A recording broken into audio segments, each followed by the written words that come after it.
മഹാനായ ഉമർ ഇബ്നു അബ്ദുൽ അസീസ് റഹ്മഹുല്ലാഹ് പടച്ചവനെ വല്ലാത്ത സമ്പന്നനായി ജീവിച്ചിരുന്ന മനുഷ്യനാണ്.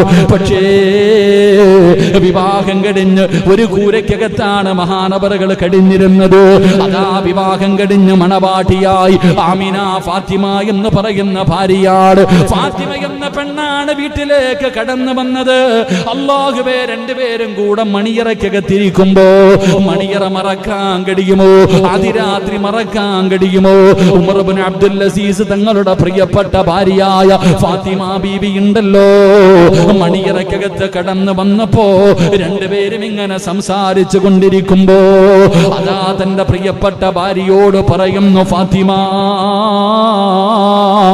മണിയറ ഇതല്ല, നീ തെറ്റിദ്ധരിക്കല്ലേ.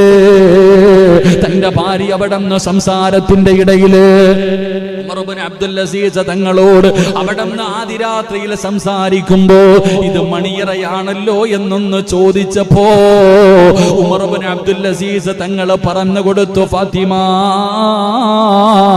ഇവിടെയല്ല മണിയറ, ഇതല്ല മണിയറ. മണിയറ എവിടെയെന്നറിയുമോ? എവിടെയാണ് മണിയറ ഒരുക്കേണ്ടതെന്നറിയുമോ? അൽ ഖബറു അവ്വലു മൻസിലിൻ മിൻ മനാസിലിൽ ആഖിറ.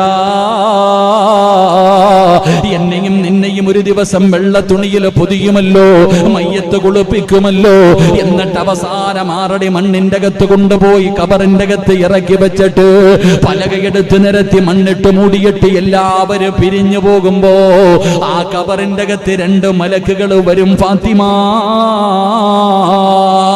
2 മലക്കുകൾ കബറിന്റെ അകത്ത് വരും. സ്വാലിഹത്തായ പെണ്ണ്, സ്വാലിഹത്തായ ഭാര്യയെ കിട്ടിയവര്, സ്വാലിഹായ ഭർത്താവിനെ കിട്ടിയ പെങ്ങള്. ഉമർ ഇബ്നു അബ്ദുൽ അസീസ് തങ്ങളെ വിവാഹത്തിന്റെ 1ാമത്തെ രാത്രി മണവാട്ടിയായി മണിയറയ്ക്കകത്തിരിക്കുന്ന ഭാര്യയോട് പറഞ്ഞു കൊടുക്കുകയാ, മണിയറ എവിടെയെന്നറിയോ?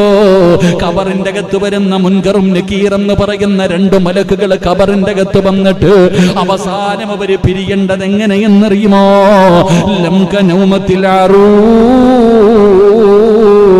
പുതിയ ആപ്പള കിടന്നുറങ്ങുന്നത് പോലെ നീ കബറിന്റെ അകത്ത് കിടന്നുറങ്ങിക്കോ.